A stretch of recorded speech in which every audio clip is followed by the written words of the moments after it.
More than an athlete.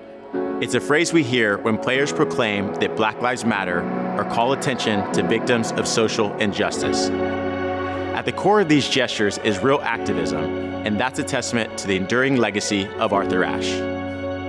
Ashe was one of the greatest players of his era, winning 3 Grand Slam singles titles, and he remains the only black man to win Wimbledon. That's it!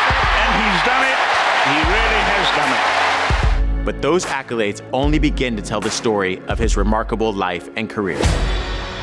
He was born in segregated Richmond, Virginia in 1943.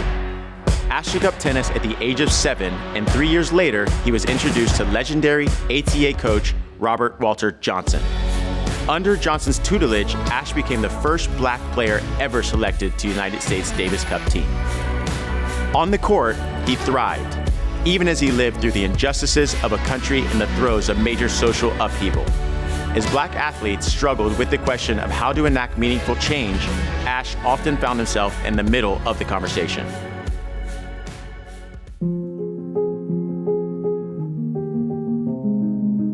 In 1968, the year Martin Luther King Jr. was taken from the world, Ashe won his first Grand Slam title at the US Open. In 1973, he became the first black man to play in the national tournament of apartheid South Africa. Ashe agreed to play under the condition that the normally segregated audience be integrated.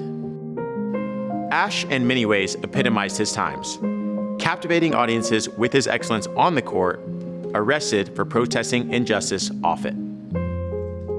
Then in 1992, he assumed the spotlight again for a different social issue with equally personal stakes. Ashe announced that he'd been diagnosed with AIDS. Yes, I have AIDS, but you can look at me and you can listen to me and you can see me. I am not sick. He would devote the remainder of his life to raising AIDS awareness, and he established the Arthur Ashe Foundation for the defeat of AIDS. The foundation's impactful work has continued long after Ashe passed away in 1993. More than an athlete, more than a tennis star, Arthur Ashe was living proof that making a change goes beyond the game.